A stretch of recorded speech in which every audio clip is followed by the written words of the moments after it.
আসসালামু আলাইকুম প্রিয় বাংলাদেশ। আশা করছি সবাই ভালো আছেন। কেউ যদি আমার কথা শুনে থাকেন, কেউ যদি আমার কথা বুঝে থাকেন, কেউ একটু কমেন্ট করে জানাবেন যে আমার কথা শোনা যাচ্ছে কিনা, আমার কথা বোঝা যাচ্ছে কিনা। আলোচনা সংক্ষিপ্ত করব। বেশ কিছু গুরুত্বপূর্ণ আলোচনা। বিশেষ করে আমাদের প্রয়াত প্রধানমন্ত্রী শেখ হাসিনাকে নিয়ে কিছু কথা বলা প্রয়োজন মনে করলাম। যেহেতু উনাকে নিয়ে বেশ কিছু কথা ইতিমধ্যে সামাজিক যোগাযোগ মাধ্যমে চলে এসেছে। বিশেষ করে ওনার এই যে অনলাইন যে প্রোগ্রামটা করলেন, অনলাইন প্রোগ্রামটা করার পরে আমার মনে হয় যে আপনাদের ভেতর থেকে এখনো ধোঁয়া সেটা কাটেনি। আমি প্রায় ১ বছর আগে বলেছিলাম যে শেখ হাসিনার বাম পাশটা প্যারালাইজড হয়ে গেছে। উনি আসলে কথা বলতে পারেন না। এবং সেই সাথে, সাথে উনি খুবই অসুস্থ। উনার যে বয়ানগুলো আসে, উনার যে কথাগুলো আসে সেগুলো আসলে এআই রিলেটেড, এআই ক্রিয়েটেড। আহ তারপরও যে ইয়েটা করলেন, উনার আসলে ভিডিও কলে আসার কথা ছিল। বিভিন্ন মিডিয়াকে উনি কভার করবেন এবং যারা আওয়ামী লীগের যারা আছে তারা চাঙ্গা হবেন। আম এই আশা করেই আসলে আওয়ামী লীগের কোটি কর্মী প্রায় সবাই এই আশায় ছিল যে আসলে শেখ হাসিনা তাদের সাথে কথা বলবেন। এমডি সাকিব ভাই, ওয়ালাইকুম আসসালাম। সাকিব ভাই, শোনা যাচ্ছে? আমার কথা শোনা যায় কিনা একটু কমেন্টে জানান তো। তো আসলে শেখ হাসিনা সবার মন ভেঙে দিয়েছেন সম্ভবত। আহ সম্ভবত আওয়ামী লীগের যারা কর্মী আছেন ওনাদের আসলে এখন একটু মিথ্যে আশ্বাস নিয়ে তাদের আগামী দিনগুলো পার করতে হবে। আসলে শেখ হাসিনা নিয়ে আমাকে কিছু বলার নাই। শেখ হাসিনা উনি তো আসলে পালিয়ে গেছেন, কিংবা উনি দেশ ছেড়ে যেতে বাধ্য হয়েছেন। এটাতে আওয়ামী লীগের অনেক বড় ক্ষতি হয়েছে। কতটুকু ক্ষতি হয়েছে? যতটুকু ক্ষতি হয়েছিল শেখ মুজিবুর রহমানকে সপরিবারে মারার পরে বাংলাদেশের 15ই আগস্ট, যেটা আমাদের বাকশালী মুক্ত দিবস, এই দিনটাতে যে ক্ষতিটা হয়েছিল, ২০ বছর লেগেছিল আওয়ামী লীগকে আবার ক্ষমতায় আসতে। শেখ হাসিনা যখন পরিবার সহ পালিয়ে গেছে, আপনাদেরকে এই কথাটা বিশ্বাস করতে হবে যে আগামী ৫০ বছরে আওয়ামী লীগ আর ক্ষমতায় আসতে পারবে না। কারণ তখন যে প্রজন্মটা ছিল, সেই প্রজন্মে এত অনলাইনের কিংবা এত জানাশোনা, এত পৃথিবীটা হাতের মুঠোয় ছিল না। তখন তো মুঠোফোনও ব্যবহার করতো না কেউ। এখন যেহেতু অনলাইনের যুগ চলে এসেছে এবং মানুষ সবকিছুই জানে। আপনার কাছে যদি একটা অ্যান্ড্রয়েড ফোন থাকে, আপনি আসলে পুরো পৃথিবীর খবরই রাখতে পারবেন। তো এরকম একটা পরিস্থিতিতে এসে শেখ হাসিনা কিংবা আওয়ামী লীগ আগামী ৫০ বছরে কামব্যাক করতে পারবে না। এটা আপনারা লিখে রাখতে পারেন। আর আপনারা অনেকেই আমাকে দেখলাম যে বেশ গভীরভাবে বিশ্বাস করেন। খুব গভীরভাবে বিশ্বাস করেন এবং আমি যে তথ্যগুলো দেই সেই তথ্যগুলো আ আপনারা মোটামুটি আমলে নেন। আর এটা নেওয়ারও একটা কারণ আছে। আমি আজ অবধি যতগুলো কথা বলেছি আপনাদেরকে শুধু একটা কথা বিশ্বাস করাতে চেয়েছি যে, আমি যে কথাগুলোই বলি, যে তথ্যগুলো আপনাদেরকে দেই, এই কথাগুলোর পিছনে কোনো না কোনোভাবে বড় রকমের ইন্টেলিজেন্সি থাকে। এটা বিশ্বাস করা যায়। এখন যেহেতু শেখ হাসিনা দেশে ফিরবে না, আওয়ামী লীগ দেশে ফিরবে না, তাহলে আমাদের একটু করণীয় আছে। করণীয়গুলো আপনাদেরকে বলি। তার আগে আমি একটু নিজের অবস্থানটা পরিষ্কার করি। নিজের অবস্থানটা হলো, আমি বাংলাদেশের দালাল। অনেকেই আমাকে বিএনপির পক্ষে বলতে গিয়ে কিংবা তারেক জিয়ার বিপক্ষে এখন পর্যন্ত কোনো কথা বলি নাই। যার কারণে অনেকে আমাকে বিএনপির দালাল বলেছেন। আপনাদেরকে আসলে সাধুবাদ জানাই। আপনারা বুঝতে পেরেছেন এইজন্য সাধুবাদ জানাই। কারণ হাদী ভাই বলেছিল যে, আমরা যদি কখনো বিএনপির সমালোচনা করি, তাহলে বিএনপির এক হাত ধরে রাখবো, অন্য হাতে সমালোচনা করব। এই মুহূর্তে আমার আজকে থেকে আরো ৪ মাস আগেই মনে হয়েছে, বিএনপি ক্ষমতায় আসার আগেই মনে হয়েছিল যে আসলে বিএনপির তারেক জিয়া রহমানকে আসলে এতিম করে দেওয়া উচিত হবে না। আ তারেক জিয়া রহমান তো এমনিতেই এতিম। বাবা, মা, ভাই সবাইকে তো হারিয়েছেন। সেই সাথে, সাথে আসলে আ পরিবারে উনারকে আসলে সাপোর্ট দেওয়ার মতো উনার ওয়াইফ ছাড়া আর কেউ নাই। যতটুকু আমার মনে হয়। আর আমাদের যতটুকু করণীয় আছে সেটা হলো, উনাকে কোনোভাবেই রাজনৈতিকভাবে এতিম করে দেওয়া যাবে না। উনার চারপাশে যারা আছে উনাদের অবস্থানটা এখনো অস্পষ্ট। খুবই অস্পষ্ট। আমার এমন কোনো দিন যায় না যে আমি বিভিন্ন মিডিয়াতে, টিভি টক শোতে ২-১ টা দাওয়াত পাই না। কিন্তু তারপরেও কেন যাই না? কারণ আমরা আসলে, বিশেষ করে আমি আমার অবস্থানটা পরিষ্কার করতে চাই না। সরকার নিজের অবস্থান, জুলাই সম্পর্কে নিজের অবস্থানটা জুলাই মাসেই পরিষ্কার করে নাই। বিরোধী দল জুলাই সনদ নিয়ে কতটুকু আন্দোলন সংগ্রামে যাবে সেটা পরিষ্কার করে নাই।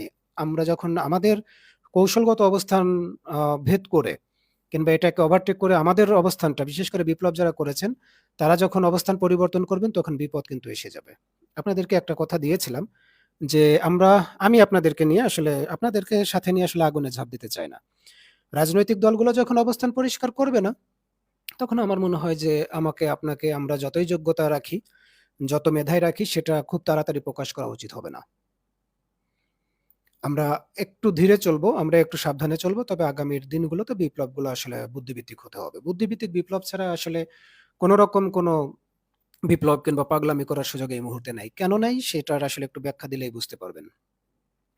আপনারা এখন যাদেরকে ক্ষমতায় দেখেন, এই ক্ষমতার ভিতর বড় একটা অংশ রয়ে গেছে ভারতীয় দালাল। আপনারা চিনেন না। আমিও চিনি না। আবার আন্দোলন করেছে, ২৪ এ আন্দোলন করেছে, এরকম অনেক পরিচিত মুখ আছে যারা শেষ পর্যন্ত আন্দোলনে এসেছিল এই কারণে যে তারা বুঝতে পারছে যে আওয়ামী লীগ আর থাকবে না। এখন আমাদেরকে আন্দোলনে গিয়ে সামনের সারিতে দাঁড়াতে হবে যাতে ভবিষ্যতে আওয়ামী লীগ ফিরে আসার রাস্তাটা আমাদের মাধ্যমে হয়। এরকম একটা কথা বললাম, এখানে আপনি এনসিপিকেও ধরে রাখতে পারেন যে এনসিপির ভেতর বেশ কয়েকজন ব্যক্তিত্ব আছেন, যারা আন্দোলন থেকে উঠে এসেছেন, পরিচিত মুখ আমাদের, কিন্তু তারা আওয়ামী লীগের সাথে লিয়াজু মেইনটেইন করে। এখনো করে। এখন এই কথাগুলো বললে আপনারা সহজে নিতে চাইবেন না কিংবা বুঝতে চাইবেন না। যার কারণে এই কথাগুলো এখন বলি না। তবে আল্লাহ এই জমিনে শহীদদেরকে কবুল করেছেন, শহীদের রক্ত কবুল হয়েছে। আপনারা একটা জিনিস অবশ্যই সিওর থাকবেন যে আওয়ামী লীগের দালাল কারা আছে, ভারতীয় দালাল কারা আছে, যে দলের ভিতরেই থাকুক না কেন, রাজনৈতিক দল হোক, অরাজনৈতিক দল হোক, বিশাল বড় বিপ্লবী হোক, আল্লাহ চাইতো আগামী ৬ মাসের ভিতর, আগামী ৬ থেকে ৮ মাসের ভিতর সবার চেহারা আপনাদের সামনে পরিষ্কার হয়ে যাবে। যেমন ১৮ ওই যে আন্দোলনের সময় যারা ছিল তাদের চেহারাটা পরিষ্কার হয়ে গেছে না? এখন ওই যে নুরু ভাইয়ের তো একটা অবস্থান আপনারা দেখতেছেন, বিএনপিতে তার একটা অবস্থান তৈরি হয়েছে, রাশিদ ভাইয়ের একটা অবস্থান তৈরি হয়েছে। ওই রিলেটেড অনেকের একটু সময় লেগেছে। ১৮ থেকে ২৪ পর্যন্ত একটু সময় লেগেছে। কিন্তু আমরা বুঝতে পারছি যে আসলে আ আমাদের আ আসলে কে মূলত দেশের জন্য কাজ করেছে, কে দেশের জন্য কাজ করে নাই। এইজন্য ২৪ এর এইটা বুঝতে গেলে আপনাকে মিনিমাম তো ২-৩ বছর সময় দিতে হবে, তাই না?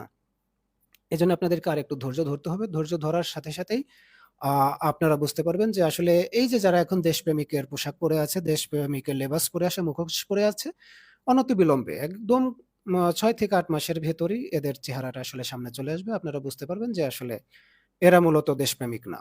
এরা মাথা বিক্রি করে ফেলে। কেজির দরে অনেকে বিক্রি হয়ে গেছে। শুনতে খারাপ শোনা যাবে। এজন্য আমাদেরকে একত্রিত হয়ে সামনের দিনগুলোতে শুধু দেখতে হবে যে কাদের মুখোশটা সামনে খুলে যাচ্ছে তাদের থেকে একটু সাবধান থাকতে হবে। আর আ আওয়ামী লীগের ব্যাপারে এখন আমরা একদম স্ট্রেইট ফরওয়ার্ড কিছু কর্মসূচি নিতে পারি। সেটা হলো বিশেষ করে রাস্তাঘাটে যারা আসলে মত উৎপাদন করতেছে, রিক্শাওয়ালা থেকে শুরু করে এদেরকে আমরা প্রতিহত করার চেষ্টা করতে পারি ১৫ই আগস্টের পর থেকেই। আম আর যারা বিশেষ করে সিনিয়র সাংবাদিকের মুখোশ পরে আছেন, কালচারাল ফ্যাসিস্ট যারা আছে, আসলে আমরা এনাদেরকে বাড়ি থেকে তুলে এনে মারতে পারি। বাড়ি থেকে তুলে এনে পিটায়ে আইনের হাতে তুলে দিতে পারি। কিন্তু এখন করতেছি না কেন? এখন করলে কি হবে যে বিশেষ করে সরকার শক্তিশালীভাবে না দাঁড়ানোর আগ পর্যন্ত আসলে এগুলো করলে সরকারের নিজেদের ভিতর কিছু মানুষ আছে যারা সুযোগ নেওয়ার চেষ্টা করবে, ৩য় পক্ষকে সুযোগ দেওয়ার চেষ্টা করবে। এইজন্য আমাদের শক্তি আছে বলেই আমরা আসলে তাদেরকে এই মুহূর্তে আঘাতে যাইতে চাচ্ছি না। আমরা ফিজিক্যালি আ আসলে তাদের সাথে সরাসরি লাগতে যাচ্ছি না। তবে মেধার যে যুদ্ধটা, বাকযুদ্ধটা এগুলো আসলে চলবে। আমাদের এর জন্যে আরো কিছুটা সময় নিতে হবে। আমরা জানি যে কোন জায়গায় কমিটি দেওয়া হয়েছে আওয়ামী লীগের, কোন জায়গায় কমিটি কাকে দেওয়া হয়েছে। আমাদের পিছনে যারা নজর রাখে তাদের পিছনেও আমরা ২, ৪ জন ৫ জনকে লাগিয়ে দিছি। তারা কিন্তু জানে না। হ্যাঁ? এই যে যেমন পুলিশের ভিতর দেখেছেন যে আ ৫ই আগস্টকে অনেকে পুলিশের পোশাক পরে আছে। এখনো চাকরি-বাকরিতে বহাল আছে। তারা হঠাৎ করেই বলে ফেলতেছে যে পুলিশ হত্যার বিচার চাই। না, এটা তো বলা যায় পোশাকের আ একটা টান থাকেই। আমি তো দীর্ঘদিন পুলিশে ছিলাম। আমারও আসলে পোশাকের প্রতি একটা টান আছে। এটা অস্বীকার করার সুযোগ নেই। কিন্তু এই পোশাকের টান দেখাতে গিয়ে এখন তো আমি ১৪০০ মানুষের মৃত্যুর দায়ভার আমি নিতে পারব না। আমি তো গুম, খুন, আয়না ঘর, বেনজির, ভাতের হোটেল হারুনের দায়ভারটা আমি নিতে পারব না। আমার অত বড় ক্ষমতা হয় নাই যে তাদের দায়ভারটা আমি নিয়ে নিতে পারব। এইজন্যে আ যারা চাকরি করতেছেন এদের একটা লিস্ট আছে। আওয়ামী লীগের সময় এবং আওয়ামী লীগের পক্ষে যারা মত উৎপাদন করতেছেন, আপনাদের বড় একটা লিস্ট তৈরি হইছে। ভয় দেখাচ্ছি না, ভয় পাওয়ার কিছু নাই। আপনার হয়তো চাকরি গেলে আপনি আরো ভালো কিছু করতে পারবেন। সেরকম সুযোগ হয়তো থাকতে পারে আপনার। কিন্তু পোশাক পরে এমন কিছু করেইয়েন না, যেটা আসলে সরাসরি দেশদ্রোহিতার পর্যায়ে পড়ে যায়। আপনাদের জন্য একটা ছোট্ট একটা মেসেজ দিয়ে রাখলাম। কারণ একটা সময় ছিল আওয়ামী লীগের সময় ওই একটা কমেন্টস করার জন্য চাকরি চলে গেছে। এরকমেরও হইছে। সেই আইনটা কিন্তু এখনো আছে। সরকারি চাকরিজীবী আইন ২০১৮ টা একটু ভালো করে পড়ালেখা করলেই বুঝতে পারবেন। আর হয়তো চাকরি করলে চাকরি করেন, দালালি করলে দালালি করেন। তবে দালালি করার সময় পোশাকটা খুলে রাখেন। আপনাকে এই ডিপার্টমেন্টের দরকার নাই। আর ৩য় যে কথাগুলো আসলে বলতে চাই সেটা হলো আমরা এখন মানুষের জন্যে বেশ কিছু কথা বলতে চাই। যেমন ১৫ তারিখের পর থেকেই আমার কাছে হাজারো রিকোয়েস্ট এসেছে যে, "ভাই আ আপনি সড়ক পরিবহন আইন নিয়ে একটু সরব হন।" একজন ব্যক্তি আমাকে বলেইছে যে, "ভাই আমার ২০ টার উপরে মামলা আছে। আমি একটা মোটরসাইকেল চালাই, ২০ টার উপর মামলা আছে। আমি জানিই না এখন কি করব?" এখন তো গাড়ি-বাড়ি বিক্রি করে নিজের কিডনি বিক্রি করেও আসলে এটা আ এই জরিমানা দেওয়া সম্ভব না। এই ব্যাপারটাতে আমরা ১৫ তারিখের পর থেকে এই আইনটা বাতিল করার জন্যে আমরা রাস্তায় নামবো। এবং এই আইনটা বাতিল না হওয়া পর্যন্ত আমাদের আ রাজপথে এবং আদালতে, হাইকোর্টে সমানভাবে লড়াই চলবে। আমরা এই আইনটা বাতিল চাই। এই আইন আসলে আমাদেরকে কিছুই দিতে পারে নাই। বরং আমাদের মোটরযান আইনটাই ভালো ছিল। রাস্তায় কি হয়েছে? পুলিশের পকেটটা একটু ভারী হয়েছে। মান্থলির যে টাকাটা নেয় বিভিন্ন জায়গা থেকে, বিভিন্ন পরিবহন খাত থেকে সেটা একটু বেড়েছে। সরকারকে আসলে তারা অল্প কিছু টাকা দিতে পেরেছে। সেটা মোটরযান আইন থাকতেও হয়তো ১০,০০০ কোটি টাকার মতো দিত সারা বছরে, এখন সেটাই আছে। এইজন্য কে এই আন্দোলনে শরিক হতে চান কিংবা এই আন্দোলনে বিশেষ করে সড়কে কে ক্ষতিগ্রস্ত হয়েছেন আমাকে একটু ইনবক্সে জানাবেন। আমরা আসলে ১৫ তারিখের পরে এই আইনটা বাতিলের জন্য আন্দোলনে যাচ্ছি।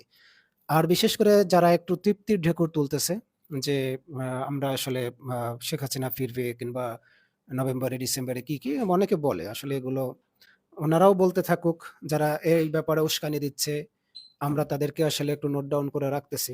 বিশেষ করে সুশীলতার আড়ালে যারা এই কথাগুলো বলতেছে, আমরা এগুলো নোট ডাউন করে রাখতেছি। আগামীর আন্দোলনগুলো আসলে আমরা সারা বাংলাদেশেই মার্চ করব। ১৫ তারিখের পর থেকেই সারা বাংলাদেশে আপনাদের সাথে আ বসার সুযোগ হবে ইনশাআল্লাহ। আপনাদের সাথে কথা বলব। আমরা জাস্টিসের জন্য মার্চ করব। বাংলাদেশে এমন কোন আইন থাকতে দিব না যে আইন অস্ত্রের মতো করে মানুষকে মারে। আসলে পুলিশের রাস্তায় দাঁড়ায়ে আপনার একজনের লাইসেন্স নাই। লাইসেন্স না থাকার কারণে ৳২০,০০০ ৳২২,০০০ জরিমানা করতেছে। সাথে আবার ৬ মাসের জেলের বিধান দেওয়া আছে। অথচ পুলিশ কখনোই কিন্তু বিচারক না। তার জন্য ২ জন সাক্ষী হাজির করতে পারতেছে না কিংবা যে ব্যক্তিকে ভিকটিম করা হলো, আসামি করা হলো সে আসলে আপিল করতে পারতেছে না। এগুলো আসলে কালো আইন। এই আইনগুলো থাকা উচিত না। বিনা পরোয়ানায় গ্রেপ্তারের আইনটা থাকা উচিত না। জেল গেটে আ বন্দির আদেশটা, জেল গেটে গ্রেপ্তারের এই যে নিয়মটা এটা থাকা উচিত না। আমরা এই জাস্টিসের জন্য আসলে ১৫ তারিখের পর থেকে মার্চ করব। আমি আশা করতেছি যে আপনাদের কাছ থেকে ভালো একটা সাড়া পাবো। আওয়ামী লীগ প্রশ্নে আমাদের ধৈর্যের সাথে এই মুহূর্তে মোকাবেলা করতে হবে। কারণ আমরা আসলে যদি ৫ জনকে মারতে যাই, ৫ জনের ভিতরে ১ জনের যেন আসলে নিরপরাধ কেউ না থাকে। আমরা আসলে তাদের বিরুদ্ধে লড়তে চাই যারা আসলে দেশদ্রোহিতা করতে চায়। আওয়ামী লীগের অনেকেই বুঝতে পেরেছে যে শেখ হাসিনার আসলে বয়স হয়েছে। শেখ হাসিনার এই মুহূর্তে যে অবস্থা সে আর কখনো ফিরবে না। এবং পুতুলকে রেডি করে, তাকে প্রশিক্ষণ দিয়ে তাকে রেডি করে ভারতের এখন যে অবস্থান ভারতের এখন যে অবস্থান সারা বিশ্বে আমার মনে হয় বাংলাদেশের রাজনীতিতে তারা আসলে এইভাবে আর সরাসরি হস্তক্ষেপ করে আমার মনে হয় না যে শেখ হাসিনাকে আর কামব্যাক করাতে পারবে। এটা আমার মনে হয়। আপনাদের অনেকের অনেক কিছু মনে হতে পারে।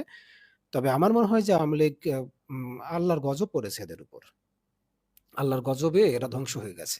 এরা আর কখনোই ফিরতে পারবে না। যারা দালাল আছে, যারা এই মত উৎপাদন করতেছে ২-১ টা মাস যাইতে দেন। শুধু তারেক জিয়া রহমান একটু পা শক্ত করে দাঁড়াক। এরপরে প্রত্যেকটা শান্তির ছেলেকে ঘর থেকে ধরে এনে আইনের হাতে তুলে দেব। পুলিশ না ধরলেও আমরা ধরে নিব, সমস্যা নেই। সেই পর্যন্ত আমাদেরকে একটু অপেক্ষা করতে হবে। আর আমার যারা বক্তব্য সবসময় শোনেন, রাষ্ট্রপতির ব্যাপারে একটা কথা বলেছিলাম। আপনারা অনেকেই শুনেছেন। আমি বলেছিলাম যে আ বিশেষ করে আমাদের ডক্টর মোহাম্মদ ইউনূস এমন একটা ফাঁদ পেতেছেন বিএনপির জন্যে। ২ টো ফাঁদই খুব জটিল। একটা হলো জুলাই সনদের ফাঁদ। আসলে এটা একটা ফাঁদই বলব। কারণ জুলাই সনদের বাস্তবায়ন উনি করে যাইতে পারতেন। উনি নির্বাচন দিতে পারতেন।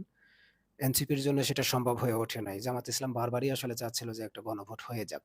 স্থানীয় নির্বাচনেরটা হয়ে যাক। এনসিপি বিএনপির সাথে জোট করার জন্যে তারা আসলে এটা করতেই দিল না। তো এটা একটা বড় ফাঁদ হয়ে গেছে বিএনপির জন্য। বিএনপি আশা করব যে তারা এখন গণভোটের ব্যাপারটা দেখবেন। আর ২য় যে ব্যাপারটা সেটা আমি বলেছিলাম যে আগামী দিনে হয়তো ডক্টর মোহাম্মদ ইউনূসকে ডাকা লাগতে পারে। কারণ উনার সময়টাতেও আসলে খুব একটা যে বেশি ভালো করেছেন কিংবা খুব কিছু করেছেন সেজন্যও না। এখন বিএনপিকে নিজেকে বাঁচার জন্য হলেও আম আ নিজেকে বাঁচার জন্য হলেও আসলে আমার মনে হয় ডক্টর মোহাম্মদ ইউনূসকে ডাকা লাগতে পারে। যদি আ না করে সেক্ষেত্রে আসলে বিএনপিকে চরম একটা ঝুঁকিতে পড়তে হবে। বিএনপির জন্য রাষ্ট্রপতির এই ব্যাপারটা একটা অগ্নিপরীক্ষার মতো হয়ে গেছে। আমার মনে হয় যে বিএনপি এই জায়গায় ভুল করবে না। এবং সব দিক দিয়েই যতটুকু বুঝতে পারলাম তাতে আমার মনে হয় যে আ সম্ভবত ডক্টর মোহাম্মদ ইউনূস আসতে যাচ্ছেন। কারণ আমাদের সংবিধান আছে না? পচা একটা সংবিধান আছে যেটা ৭২ এ আমাদের ঘাড়ের উপর চাপিয়ে দেওয়া হয়েছিল।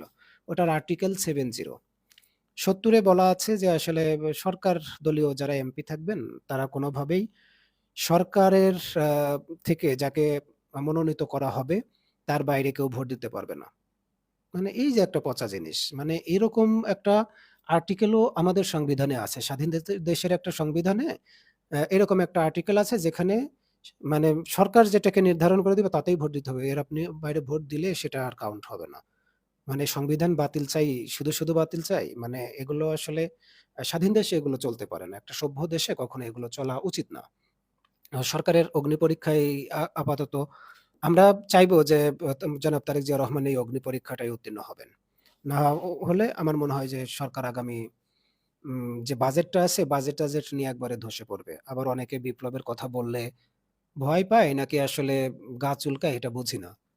বিরোধী দল যখন বিপ্লবের কথা বলে তখন দেখি যে টক শো গরম হয়ে যায়। বিপ্লব কি আর দৈনিক হয়?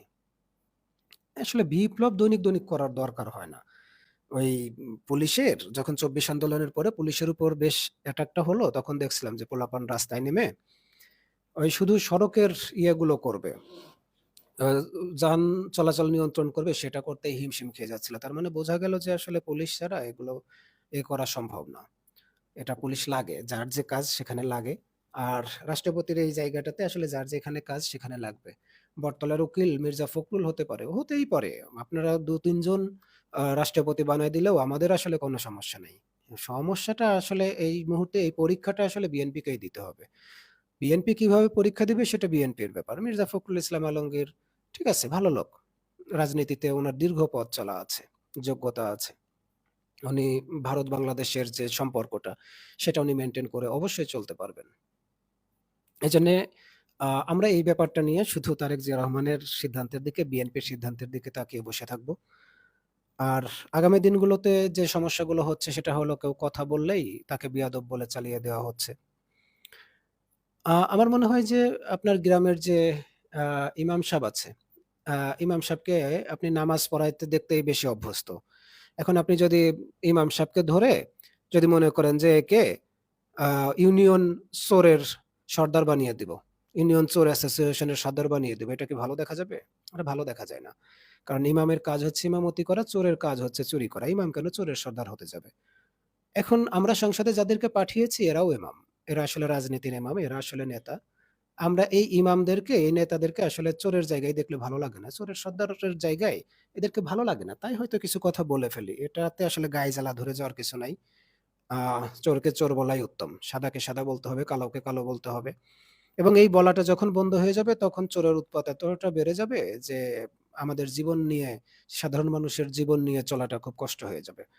এজন্যে আগামী দিনগুলোতে কথা চলবে। যে যার মতো করে কথা বলবে। হ্যাঁ, দেখা যাবে কয়েকজন রাজনীতি শিষ্টাচার বহির্ভূত কথা বলতেছে, তার মানে তার উপর হাত স্বাধীনতা চালিয়ে দেওয়া যাবে না। এটা আমরা মানব না। এবং আগামী দিনগুলোতে আমরা কথাগুলো এমনভাবে বলে যাব, যেন সরাসরি চোরকে আমরা ডিটেক্ট করতে পারি। এরকম না যে অমুক তো চোর, অমুক গুন্ডা, অমুক বদমাইশ। না, আমরা প্রমাণ সহকারে একদম প্রমাণ সহকারে সরকারের কাছে উপস্থাপন করব, তাতে সরকারের উপকার হবে। সরকার ফাইন্ড আউট করতে পারবে আসলে সরকারের ভিতরে থেকে সরকারকে কে সরাতে চায়, সরকারকে কে বিপদে ফেলতে চায়। এই যে আপনারা দেখেছেন যে ক্যাম্পাসগুলোতে যে ঝামেলাগুলো তৈরি হলো, কে করেছে? আপনাদের কি একবারও মনে হয়েছে যে তারেক যে আদেশ দিছে যে ঠিক আছে এই ক্যাম্পাস থেকে এনসিপি যারা আছে, শিবির যারা আছে তাদেরকে বের করে দেন। এখনই ক্যাম্পাস দখলে নিয়ে নেন। এইটা তারেক জিয়া আদেশ দিতে পারবে কিংবা দিয়েছে তাই মনে হয়? এখন বিএনপি তো অনেক বড় দল। সেই সাথে ছাত্রদল, যুবদল অনেক বড় সংগঠন না? এখন এরা তো কারো না কারোর আদেশে চলে। এখন যদি তারেক জিয়া যদি আদেশ না দিয়ে থাকেন তাহলে আদেশটা কে দিয়েছে? এটা আপনাদেরকে বুঝতে হবে। তার মানে বোঝা যাচ্ছে যে তারেক জিয়ার নিয়ন্ত্রণে ছাত্রদলের এক অংশ নাই। তারেক জিয়ার নিয়ন্ত্রণে আসলে বিএনপির বড় একটা অংশ নাই। আমরা সরকারকে আসলে শক্তিশালী করতে চাই।